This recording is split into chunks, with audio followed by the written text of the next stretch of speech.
Hey, Mark here. So these episodes originally were released on Deep Blue Sea, the podcast, but I love these episodes. I love talking with Jay about movies that either are directed by Rennie Harlan or they feature aquatic sea beasts. I mean, there's some of my favorite conversations. Also, we've brought in some A-plus guests, and we just had a great time talking about these movies on Deep Blue Sea, the podcast. So I figured if you haven't listened to these yet, I would include them as a bonus episode on Movies, Films, and Flicks because I just enjoy the conversations. I think they're worth listening to, and I think you're going to like them. So after you listen to these episodes, if you dig them, go check out Deep Blue Sea, the podcast, or just look out for more. And thanks once again for listening to Movies, Films, and Flakes. I really do appreciate it. There's like 2.7 million podcasts out there, and I'm honored that you spend the time listening to Movies, Films, and Flicks. So enjoy this. If you like it, make sure to go to Deep Blue Sea, the podcast, and check out all of our episodes, which break down Deep Blue Sea 1, 2, and 3. They're insane.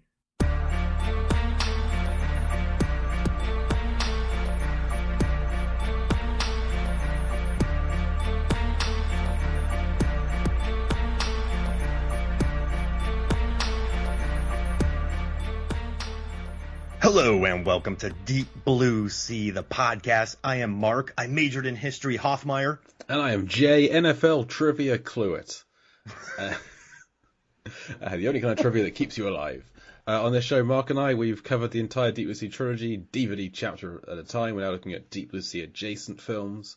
That's films directed by Rennie Harlan, lots of aquatic action, all featuring sharks, which is what we're doing today with our newest release of fresh out of the cinemas, 2022 release of Sharkbait, initially called Jet Ski, now called Sharkbait. We'll get into that. What is Sharkbait?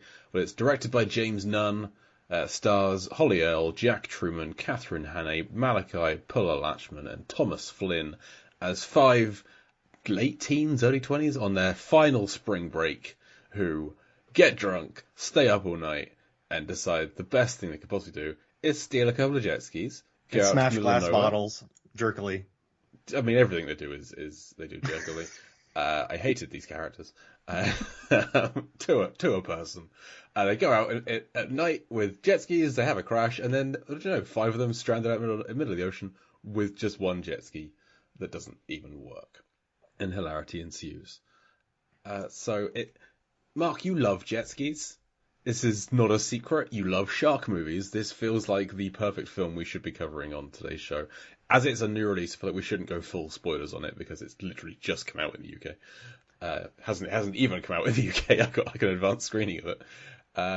But did you like the film? Did you like the jet ski action? Listen, I think I want to ask you something real quick before we get into the movie. You and I we're the last 2 remaining people from a jet ski jaunt, right? We crashed. 3 of our friends have been eaten. It's horrifying. You're laying on the jet ski bleeding. I'm trying to get it started, and I'm trying to keep you awake. What topic should I be talking to you about? Sure, like, who died first in Deep Blue Sea? Who died second in 47 meters uncaged? Who, what movie did Rennie Harlan direct that stars Lauren Hawley?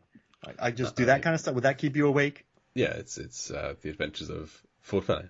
But I feel like that would be a good one. Hey, give me the answer to the other 2. I can't remember the character names at all in Uncaged. The second one to die was not the like terrible one who tried to save herself by climbing up the rope. It was the other one, kind of the more bookish one. But I can't remember her name. She died in that Maelstrom thing. And the other question was, who died first in Deep Blue Sea? Was it? Yeah, because that's Brenda. Well, I mean, technically the tiger shark, if you want to go down that route. Yeah, Brenda gets it like 2 seconds before the helicopter. Yeah, that's like an en masse. If we were splitting up into deaths, then the 4 of them would all be one kind of chapter. But I feel like outside of the obvious Deep Blue Sea, a good topic for me would be when I was in school. Actually, we had to do a presentation. We had to just research something that you liked and do a presentation on it. And I chose Discworld, the Terry Pratchett novels. Which Terry Pratchett, my favorite. I always said he was my favorite living author until he passed away. Now he's my second favorite deceased author after Douglas Adams. So I've read all of the adult. Well, you have a type. Yeah. British comedic fantasy, anti-establishment is very much my type. So yeah, Discworld novels would be a good one. But then I feel like I haven't read them for a long time. What about you? What would your topic be? Just give me 5 degrees of Kevin Bacon. Just say Mark, John 5? Leguizamo, Wow. Okay. Mark, John Leguizamo, Julia Roberts, and then I just got to connect the movies while laying there. Yeah, yeah. I can see that being, yeah, your mind's wearing. I'm trying to do that myself now. Yeah, see, it's getting you going. You're not thinking about the gaping teeth marks in your side that are just spewing blood. You're thinking about, man, which movie should I go with? Collateral Damage with Arnold? Should I go with? Oh wait, Romeo and Juliet with Leo and Catch Me If You Can, and then Hanks with Julia in Charlie Wilson's War. Or Larry Crown, yeah. Oh. Oh, you know what's nuts? I'm not lying right now. I had the physical sensation of vomit. I felt like just something rising. That film. No, I'm dead. Listen, I joke about a lot of things, but I'm 100% earnest. That sent shocks. Like I felt spewage coming from inside my. And I felt that a couple days ago while watching Jackass 4.5. There's a really horrible gag in there. I think this was worse. Oh, Charlie Wilson's War. Yes. Okay, Charlie. I apologize for mentioning the other film. That's got the Hoffman. It's got the M. Blunt. I think it has Amy Adams. It does indeed. Yeah, she's one of Charlie Wilson's assistants or staff. Yeah, that's a beast mode cast. It is. Yeah, it's a shame the film's less compelling than the cast should make it, I think. Yeah, I just remember Philip Seymour Hoffman being great. John Slattery's in there as well. Jeez Louise. Yeah. Because he's like Hoffman's boss, and so there's a couple of scenes where PSH is just yelling at him. And he keeps breaking his window. He's at his best when he's yelling. I think my favorite PSH is in Punch Drunk Love. Hell shut yes. up! Yes. Shut up! Yes. Shut up! Shut up! That's a scene I just go back to and watch sometimes. It's on YouTube, just him on the phone with sound. Like the way that he plays with he like gets annoyed with the telephone cord. It just, I love it. He's such a reactive actor. I love everything he does. It's beautiful. And watching Luis Guzman hit that thing constantly, the plunger handle without breaking, just in the background whacking a thing. I could have that as my screensaver on my TV, just watching him go donk, donk, donk. You know, some people have those animated fish tanks or like a fish tank on a loop that's 60 minutes. I could just have Guzman hitting a plunger in the background. But I guess, hey, getting back to Shark Night. Or Shark Bait. Shark Bait, yes. I was thinking about this, and I would give this movie a C+. Okay. And, okay, I think the characters are wildly weak. And even the director admitted that. He's like, I just found the other 4 because they just had to be eaten. Like, he said that. James Nunn said that. I think Holly Earl's fine. I think she's really good. Yeah. Yeah, I mean, she committed a lot to the role. She said she trained nonstop for it. I mean, she's cool. I think she's the one person that you are rooting for in this entire film. Yes. I don't like the cheating angle with Tom and Millie. That's like, you know, Jay, you have 5 people on a crashed jet ski being hunted by a great white. You do not need cheating best friends. No. Like, you don't need cheating. Like, I understand adding problems on top of problems adds more conflict, but there's so much more conflict. Like, there's no reason to have that. It's not relevant to the rest of the story. Like, if you think about Deep Blue Sea, there is conflict in that, Susan was doing the testing with the shark and didn't tell anyone. That's relevant to the plot. This soap opera melodrama or just stranded on a jet ski into the ocean is completely unnecessary, other than to add, I mean, it adds friction between the characters, but it doesn't stop any of them helping each other for the rest of the film. They're all their actions are still the same whether this happened or not. It's nonsense. It's utterly unnecessary. And I do think the movie does get a C+ for me, is because I think James Nunn, he also directed One Shot with Scott Adkins. It's a one-shot action film, which I'm serious. It's good. And then and he also was the second unit director on 47 Meters Down and 47 Meters Down Uncaged. And I was reading just kind of about his process in this movie, and I think he referenced Jaws 2. He didn't have much of a budget. I really like how he opened this movie big. He didn't think he could get it, and he somehow talked a producer into the big opening where everyone's having the time of their lives during spring break. It does add nice production value to it. He also referenced the reef. I think he talked about the process of bringing people in there, and I think he's a good filmmaker. And I also like the cinematography, by I have his name right here. It is Molden. Ben Molden. I think he did a good job finding like 100+ angles of the jet ski. He loved the shot of just underneath the water shooting up at the jet ski or somebody swimming. There's cut back so to that much of that. times. And then I really like the overhead shots. I don't think there's any as iconic as, the Shallows, but that's like saying there's no T-Rex attacks as iconic in Jurassic Park. Like, that's really hard. But I think the production wise, I mean, they shot in Malta. I watched a movie earlier this year called Great White, or was it last year, where they shot a lot of it in studio. That was last year. And I think I gave that movie an F because the characters were, so these characters in this movie never aggravated me. They just felt unnecessary, or not they weren't. It's a movie where kids get eaten, but they still felt underdeveloped. Yeah, there's none of them have any real distinguishing character to them. There's like one of them can't swim. That's her character. Yeah, one gets his leg broken, the other one swims to a boat. But none of them can fix a jet ski. But I think there's a couple wonky CGI moments, but I do like the shot where the CGI grabs the shot where the shark grabs the broken leg guy and drags him underwater when she's still attached. Like, the overhead shot is cool. I do like that. I guess we can't give it away, but it's called at the end there's a jet ski chase. A great white shark chases a jet ski. And I don't want to go any further. Yeah. But I love shark movies and I love jet ski scenes. And I can't give this movie anything lower than a C because of that. It brings these two loves together. Interesting. After watching Great White, I probably give this movie more credit than it's due, because Great White, it was shot on a soundstage. There was no waves, flat characterization. It just pained my soul. I felt my soul melting into the ground. This one, that is a film I'd forgotten. Bad. So yeah, it is. Yeah, I watched it last year and had purged it from my mind. Just leave. I still like it more than Larry Crown. But yeah, this one though, there's a sheen to it. There's some good drone shots to it. The jet ski crash is good. I think that overall, the people working on it were quite talented.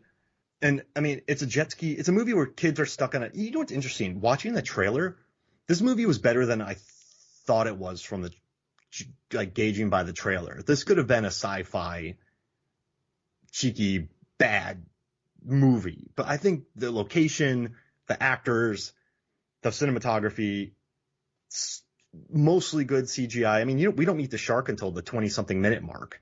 So, and by 10 minutes, we're on jet skis already. So it does move quick, but by 13 minutes, they've crashed. So it's quite economical, but yeah, it's a C+. But now know that since there's a jet ski chase with a great white, it automatically gets a C. Right. So that's where I start. Yeah, fair enough. See, for me, this is, over the course of this podcast, we've kind of discovered several different types of shark movie, and this is kind of my least favorite type of shark movie, where it's like quite a sincere, serious. It's very much like The Reef, which I didn't enjoy The Reef that much because I found it wasn't very entertaining.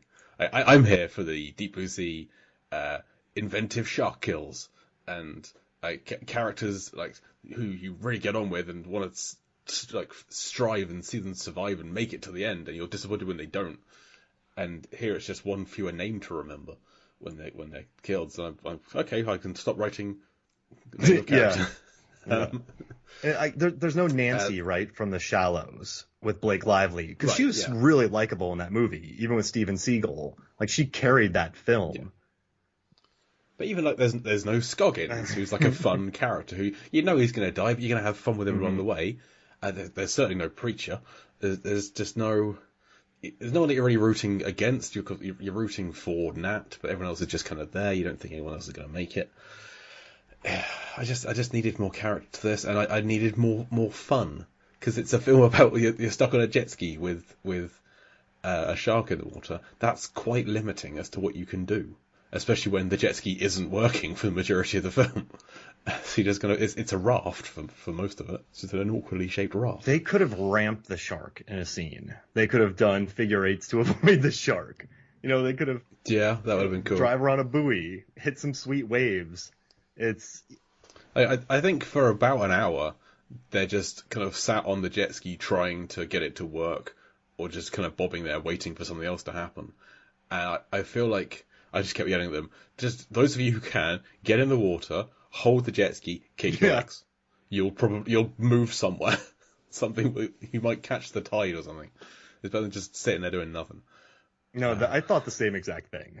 It's, but I guess you have the guy's leg gets broken.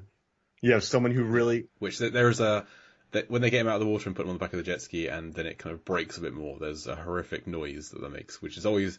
I always have to give confidence to horrible bone-breaking noises. Like 127 hours is the pinnacle of that, but this is up there as well. Wonderful leg snaps. I guess, so you have one person who can't swim, you have a leg snapper, and then you have 3 people to swim. So you could get 2 people in the water, but then, I mean, you can't really fit 5 people on that thing. It would be really hard to switch out. But I feel like you like you say, you have the 2 who can't do anything, who like one can't swim, one can't kick. Have them up on the jet. They say you can fit 3 people on the jet skis. Have those 2 and a third person resting on there, and then just kind of switch out the 2 that are in the water. Like everyone does a half hour or something. It'll be better. You might come across. I mean, there is another boat in the film. You might get to that. Yeah, that's true. This isn't critiquing the film. This is like what the film could have been, which is kind of bad film criticism, I think. I do think the one thing I do love is on IMDb, if you look at it right now, there's the picture of the 3 people on the jet ski. So you have Nat, you have Millie, and Greg on the jet ski. You have Nat looking like life is the greatest thing ever. You have Millie just sort of enjoying the open air, closing her eyes, having fun. And then you have Nat actually seeing what's going on. Yeah. Because this is immediately pre-crash. It's the 3 different emotions of being on a jet ski. And I love that photo. Yeah. And also I'm looking at the poster, and it continues the long trend of just swimmers being absolutely screwed. I think the worst of all of them is in the heart of the sea, where the eyeball is bigger than an entire person. Like you see that poster. Yeah. But this one, there's no, it's like, this is, This is a poster for the Meg, basically. This is a huge shark that you could swim into and like do a 180 an hour again quite easily, but which is not the case for the film. And how is this person that? Who is this swimmer? Well, I could have scanned through some of the reviews, and there was a negative review that was like, nowhere in the film is there a woman diving in a red string bikini. Because that's what the poster. Are they going to pull a Yesterday and sue for false advertising? Yeah. Maybe. And I do think it's funny, though, when it says shark bait and original title jet ski. It's haunting me. I just see it right there in front of me. I see... The perfect film title existed, and they didn't. I see it. But also, not to be reductive, I mean, this is still an 80 with credits. With credits, it's probably, 80 minutes of...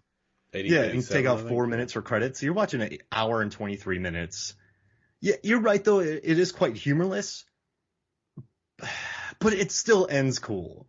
I think there's an ideal way to watch this movie. And I'm not trying to... I feel like I hate being so negative, because I think being negative is the easiest thing to do.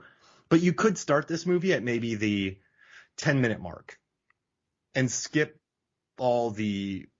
Well, you know what, though? It does capture kids partying down in a South American country or Mexico, one of those on spring break. They're horribly behaved. So, I mean... Well, that doesn't help in that they completely get themselves in the situation. It's everything that happens is entirely their fault. Ooh, that's interesting too, because I guess if you look at The Shallows, Blake Lively's just going to where her mom surfed, and she stays out a little too long. But it's not her fault.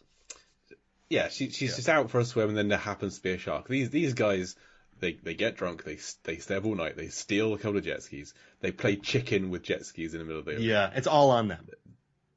They have no life jackets. No one knows where they are. They leave all their stuff on the dock, where of course it's going to get washed away. They don't even leave a note saying we borrowed your jet skis. Sorry, they just steal them and go. And at that point, I was like, oh, good, you crashed. I'm glad.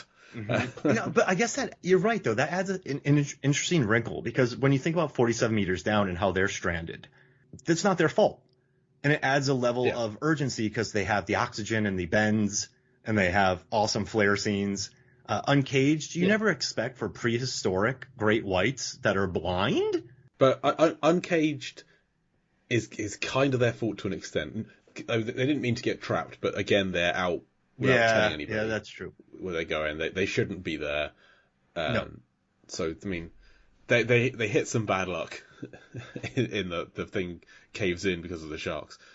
So it's slightly less their fault than it is in Sharkbait, but I still put the Uncaged crew down that end. No, I of the get it. spectrum. And I guess what you have bait. They're just in a grocery store and a tsunami hits, so that's not on them. Right. That's yeah. But like Shark and I, not really their fault. They're just out partying, having a good time on the lake, and then there happens to be they didn't know that the lake's full of sharks. there's rednecks out to kill them. Sell it on the black market. Jaws 2, just kids being, kids out. Requiem, there's a floating bungalow. So, what's interesting? Well, Jaws 2, it's just kids out, but in an area where there have been sharks. Yeah, they before. shouldn't have been out. It's like famously. Yeah, but they didn't drive jet skis into each other. I guess if we're doing the chart of was it their fault? The shark bait is the far end. Yeah, because they steal jet skis and then they play chicken. Yeah, the only kind of argument you can give is they're all drunk. Yeah. But I don't like giving that argument because I mean, if you know that you get drunk, stop drinking. Like I drink alcohol. I don't drink a lot because I don't want to get drunk. These are college kids. These are college kids who are on a bender. Yes. So this is the thing I can't compare with because I would not have been invited on this. I never went on any kind of vacation with the university friends. Like I went to university, I studied, and then I finished university, and all my friends had moved away. This is par for the course. I would say the jet skis is a lot, but it makes sense. I'm not saying it's right. I'm not condoning it. And I'm not saying it's right. Because they break into somewhere to steal the keys. It's not even like they find jet skis with keys and they break in. I mean, no, they steal jet skis and then they play chicken. Bad idea. But also you got that adrenaline going, so you shouldn't be too... I feel like your blood's kicking. You're feeling a little bit more conscious. They've been up for a day. Yeah. It's... Yeah.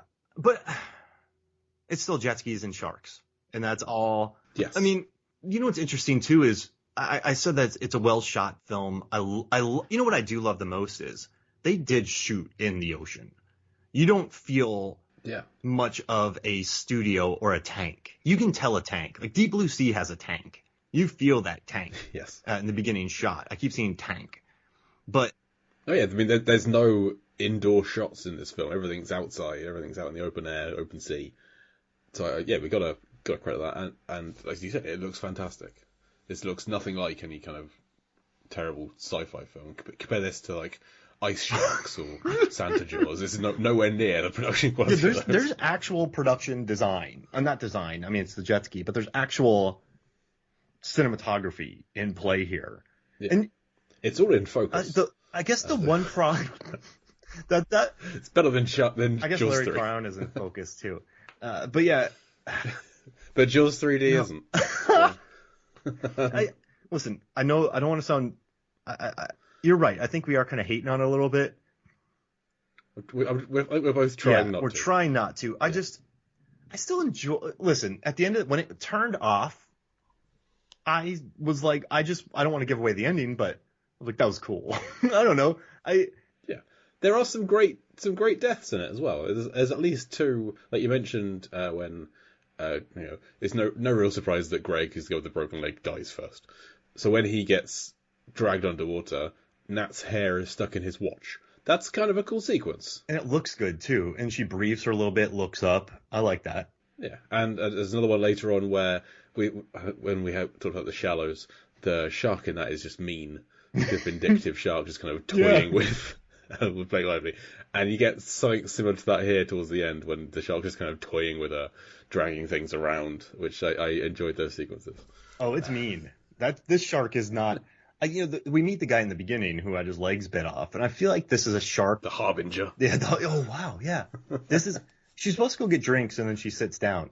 But I do think it's interesting that this shark could be maybe a local legend or a just really jerky thing that just torments people and they can't catch it. Like, it's just an evil shark. It's Moby Dick kind of. Yeah, exactly. Yeah. And maybe they just have... That'd be funny if the town just leaves jet skis out to be stolen. It was bait. Yeah. Yeah. I mean, it's called shark bait. It's the two types of jet ski and shark bait. Let's put them two together. Those jet skis were really easy to steal. Yeah, they were just sitting there. No one was watching. Gassed up, easy to take. Yeah. They're pointing the right direction. They weren't that far offshore. There were no boats out that day. And if you look where they were, there was a bunch of boats leaving that area.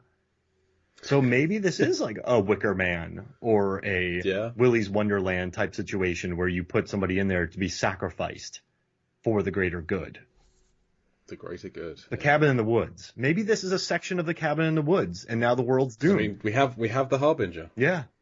Which you have in Cabin in the Woods, yeah. So that's what we're missing is Bradley Whitford and Richard Jenkins watching it all and controlling the remote control shark. That's what we're... Is there a scene where they read some... Like, so she met that guy who told her about the shark, and that's what kicked off...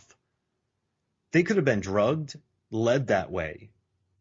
Yeah, it could be something in the drinks. And, well, when they're stealing the jet skis, there was a newspaper article on the wall that was like, more shark sightings. Yeah. So the clues were there. So they had to prove themselves worthy of being sacrificed. Yeah, I mean, there were plenty of clues. They didn't pay attention, and then they go out, and then this is a Cabin in the Woods scenario.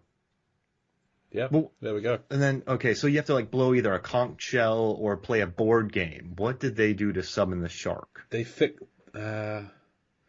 they played chicken on the jet ski. Yeah, like maybe it is just spilled blood in the water. Maybe it's like with normal sharks.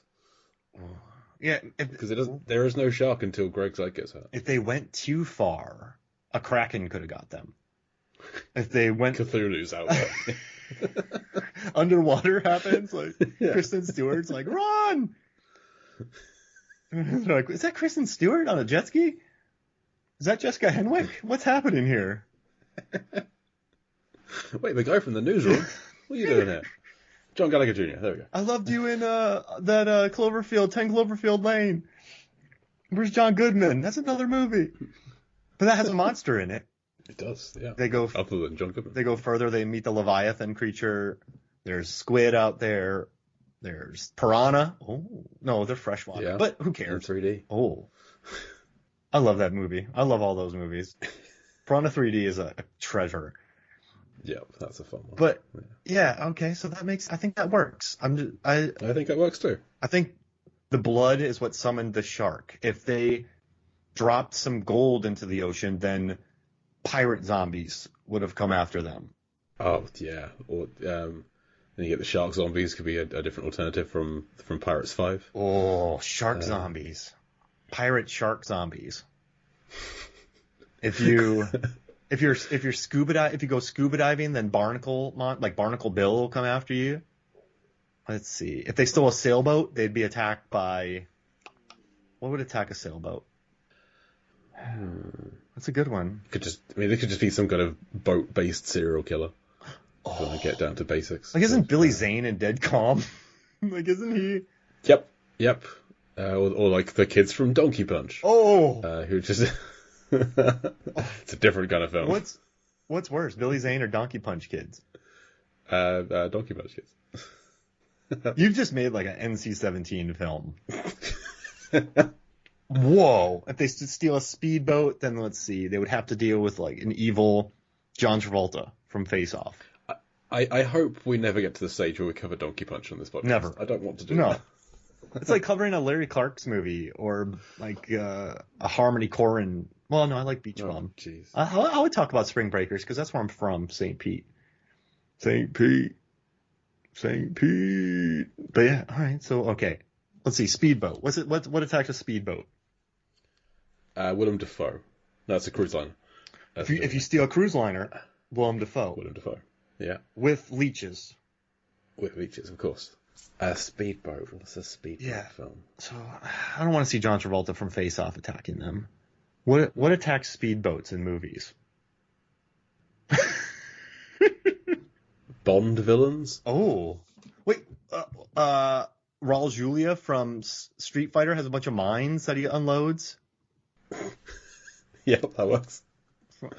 One of the Brosnan Bonds had a speedboat chase in it. Oh, so it could just be like villainous speedboats. Yeah, you get on a speedboat, you just get chased down by other ones.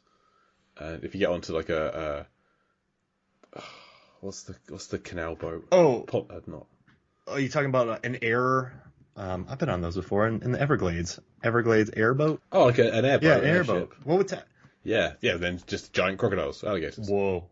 If you steal a tugboat, you get hit by one of those anaconda. Yeah.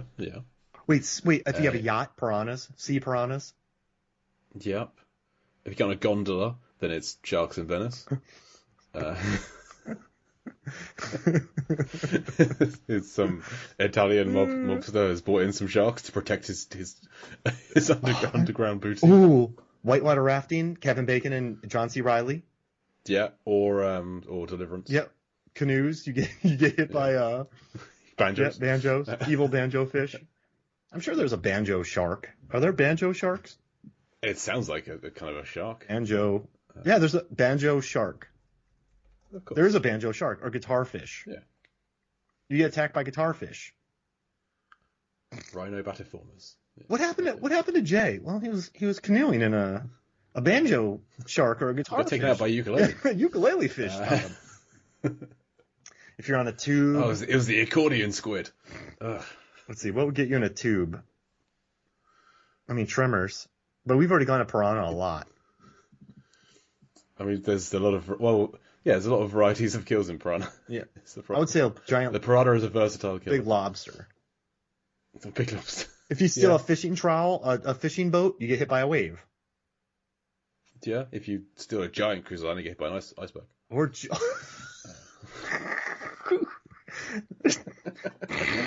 Or if you a reasonably small boat, Jason Voorhees attacks you.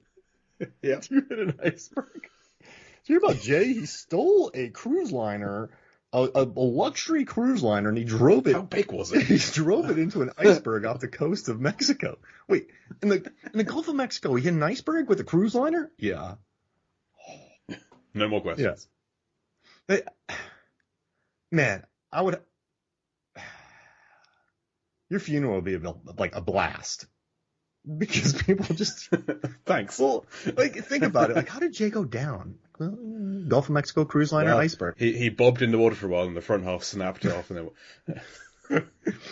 And then there was a door, but he didn't think he could fit on it, so he just drowned. Yeah. I think... He bounced off the propeller and drowned. I love this word, banana boat, but you would have to be a psychic shark. Yes, of course, yeah. Oh, man. So we just... Submarine? That's just other submarines, generally. Like giant squid. Yeah. Oh, yeah, of course. In the Meg. Yeah. Well, no, the Meg's a Meg. 10,000 Leagues Under the Sea? Yes. Oh, I think we did it. I think we did it. Yeah, this is a cabin. This is the cabin on the sea. Well, I think you can rent kind of bungalows in the water. So, yeah, that would be a bungalow in the sea. Yeah, you get those like resorts where there's a little hut like completely above the water with glass floors. You can see the fish. Oh my gosh! Which would obviously that would smash. They just have this big open the wet lab basically waiting to get in to your holiday home. Sounds horrifying. Yeah. Yeah, I'm just gonna live on the second floor. So when they realise there's a shark in the water in Shark Bait and they're trying to find it, Millie says, like, I don't know, what does a shark even look like? Yeah.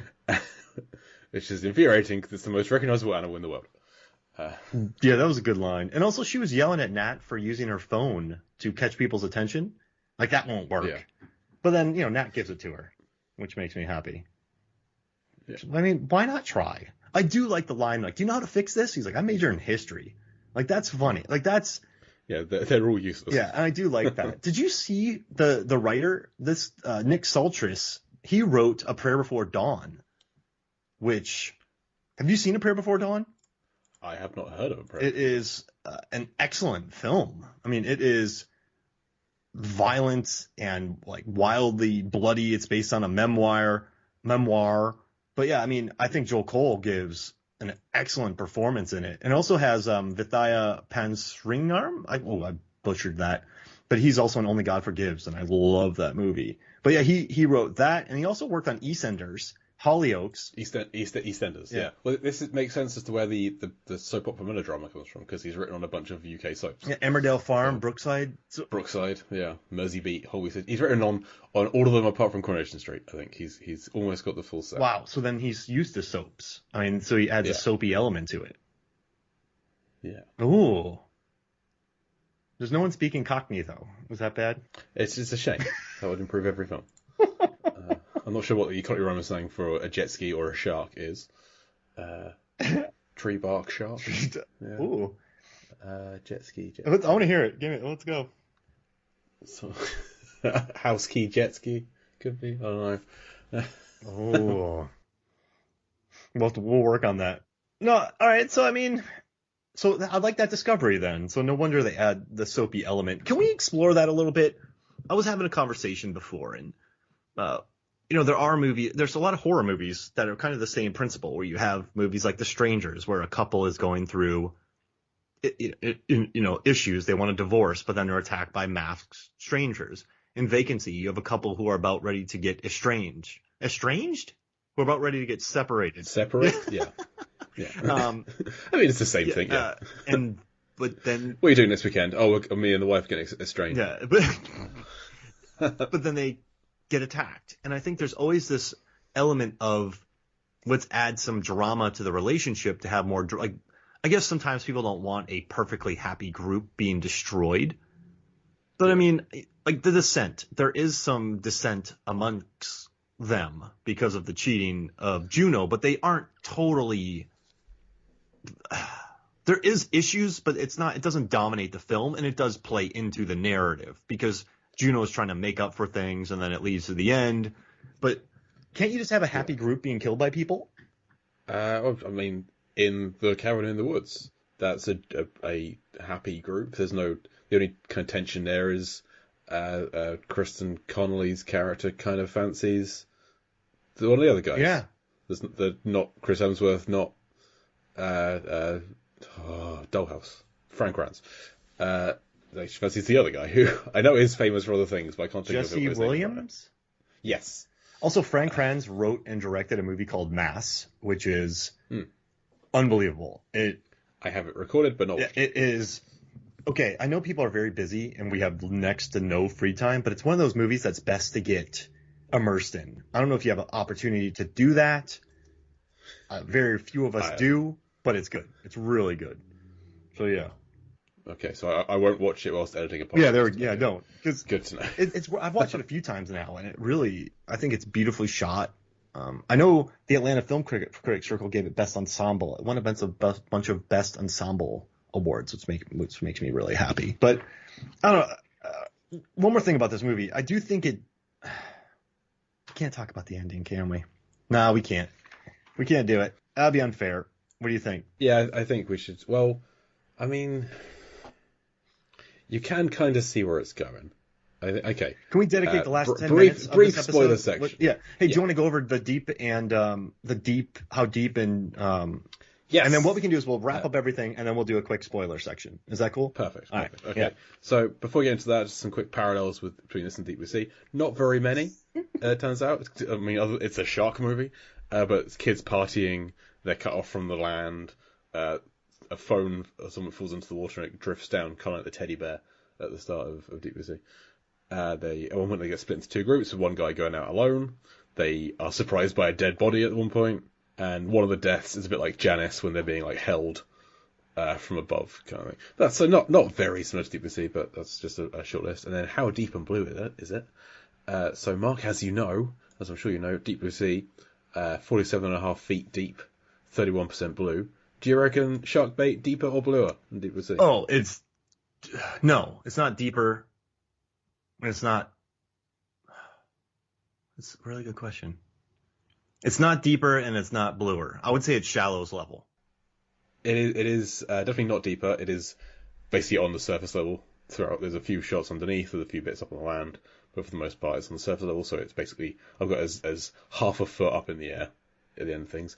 But blueness, it is bluer than Deep Blue Sea. Ooh. Currently, our bluest film is 47 meters down, which is on average 81% blue.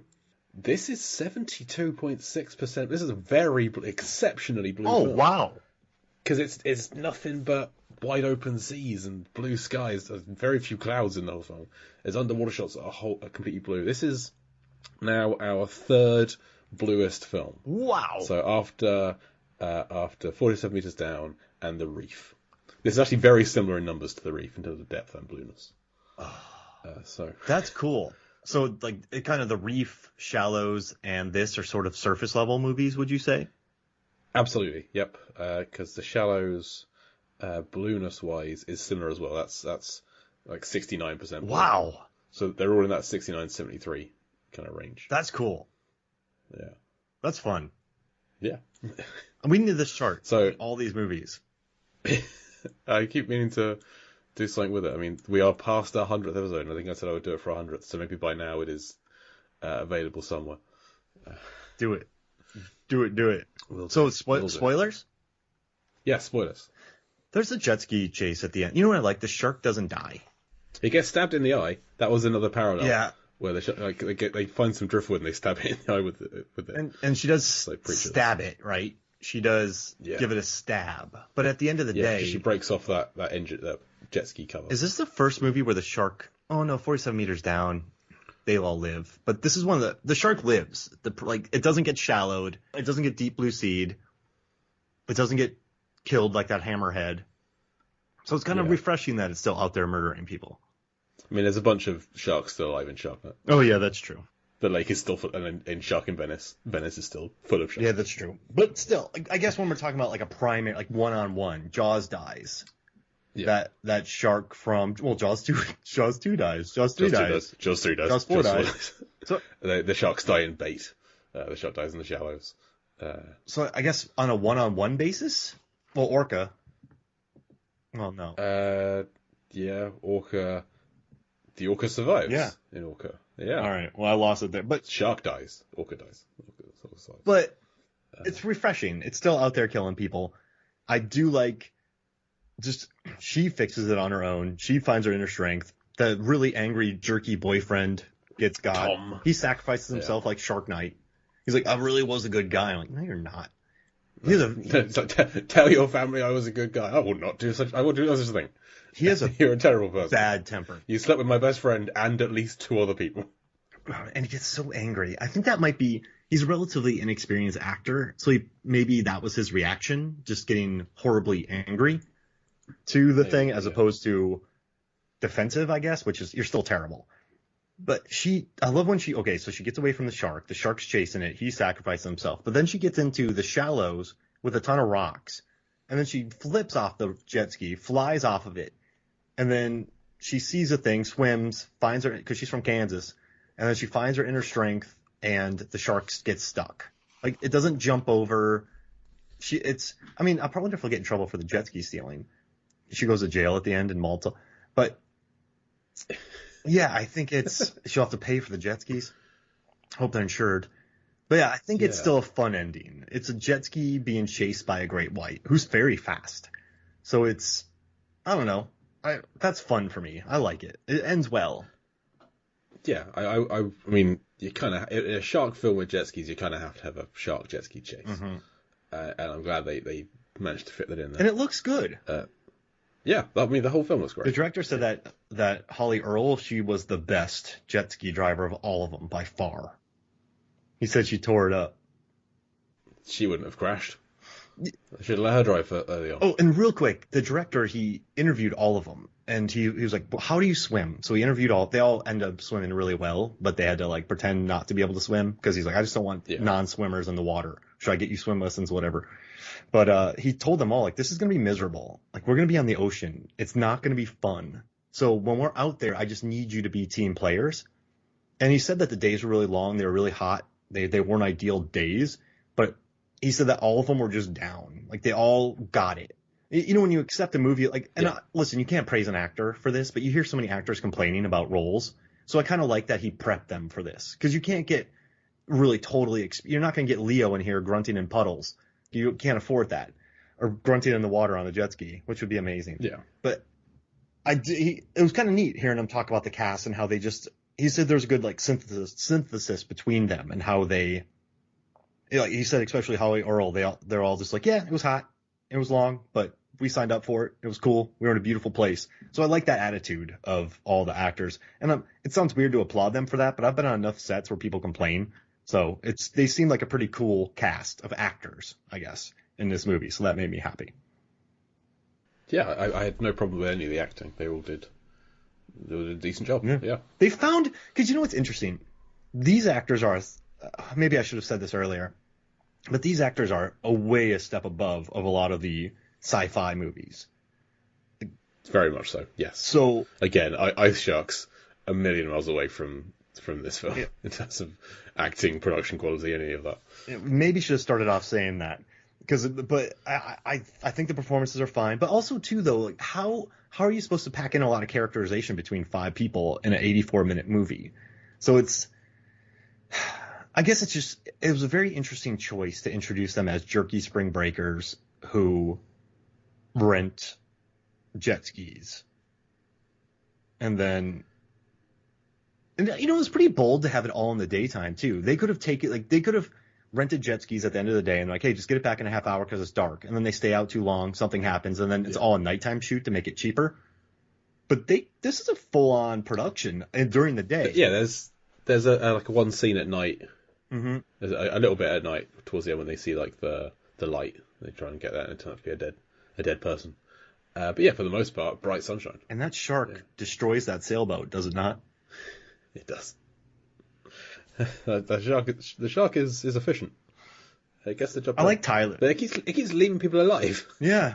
It keeps leaving them intact. It like takes a few nibbles and then is done. But no, ate the whole thing. Cabin in the woods, bruh. Yeah. Because it realizes if it eats all of them, it's going to be full. We've established this in Deep Blue Sea. So you know, like when you're at a buffet, you don't want to pile your plate full on your first plate. It's grazing. Yeah. Yeah. You want to graze. So maybe the shark knows the buffet. There we go. It's sampling all Spring break buffet. That should have been the title of the film. Spring break. Oh. Yeah. Well, hey, we found some positivity here at the end of the episode. We did. Yeah. That's good. Yeah. I feel like it didn't, given how much this podcasting team loves shark movies and jet ski movies, I don't think it quite lived up to our expectations. But I'd say it's still, if you like shark movies, it's probably still worth a watch. I think you're right though. The Achilles heel is there's no humor to it. Even The Shallows had some humor with Steven Seagal and how comically evil that shark was. I mean, that shark was an absolute turd, I would say. And it became funny. I remember watching The Shallows the first time and just going, this shark is insane. And I really was able to enjoy it. I think this one kind of wants to be The Reef, but then it wants to be The Reef, but with jet skis, I think. Yeah. And I don't know what else you could have done, but it's such an absurd premise. And then to ground it, but I don't know what to do. I mean, you say it's an absurd premise. I think it's a believable premise. I feel like the events of the film are relatively realistic, other than some people survive a little longer than they perhaps should, given the extent of their injuries. No, you're right. It's not high concept. But I feel like what happens in the film could happen. Like, you could become stranded on a jet ski in the middle of nowhere. And so that it is quite a grounded, sincere, realistic film. But it's sold as being like a wild, entertaining, Piranha 3D-esque spring break horror movie romp. Mm-hmm. And it doesn't quite deliver on that. Yeah. How do you make a Piranha-esque movie out of this? They need some more character to the characters. They Jerry need to O'Connell? have some jokes. Yep. You make Tom Jerry O'Connell. Greg is Paul Scheer. Kelly Brook as Millie. Yep. And then Ving Rhames. Ving Rhames as the Harbinger. The beggar without the legs. Because he loses his legs. There we go. Adam Scott. So. Oh my gosh, yeah. Adam Scott. Yeah. See, that's how you make it better. Put the cast of Piranha 3D on a jet ski. Oh my gosh. Yeah. And what those films also, it always helps to have something to cut away to. Because for a while, like Tyler goes for a swim to try and find another boat, but we spend so little time with him. He just he goes there, yells at it, dies. He could have had a buoy adventure. He could have had several. He could have gotten on the boat and found redemption. Yeah, and then they try and find the way back to the jet skis. They try and hunt the shark down. They have some whole other adventure that still fails because the boat gets ripped apart. Yeah, the boat. And then, the boat comes to them to save them. The shark takes out the boat. And then like Adam Scott's the guy on the boat. I know, like you said, it's lazy criticism, but this is a beautiful movie, and I'm very happy. We did it. Piranha 3D jet ski. Yeah. Piranha 3D There we go. jet ski. Jet ski D. Yeah. Jet ski. Piranha jet ski D. Yeah. Sold. Sorted. Finished. Oh man. Well, I love it. Wait, jet ski. Okay. Ski D. Piranha jet ski D. Part do. Jet ski part do. Because like sea do. Wait. C part do. Sea do 3D. Wait. Piranha 3D. Wait. Piranha Sea do 3D. Yeah, there we go. Piranha Sea do 3D. Coming to a streaming near you soon. That's gonna give people. This is like Piranha Sea do 3D.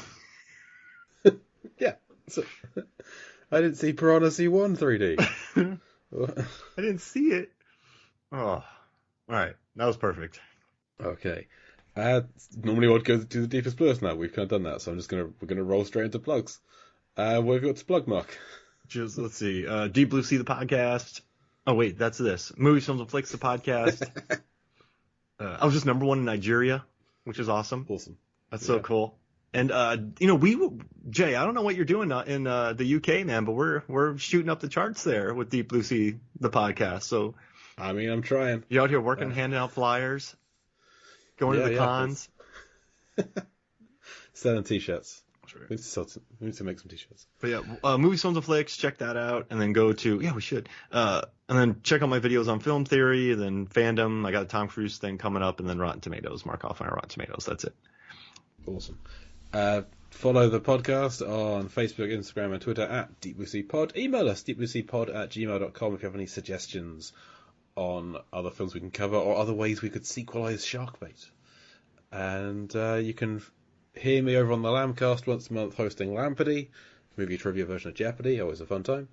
Recent guests on that one included a friend of the show, Elwood Jones, who was on for season 1 for the birthday party scene of this show. And read some things that I write sometimes over at lifeversusfilm.com. Follow me on Twitter at lifevsfilm.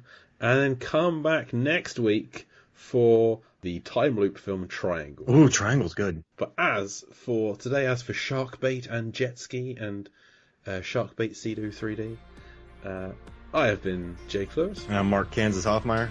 And I'll Deep Blue see you next week.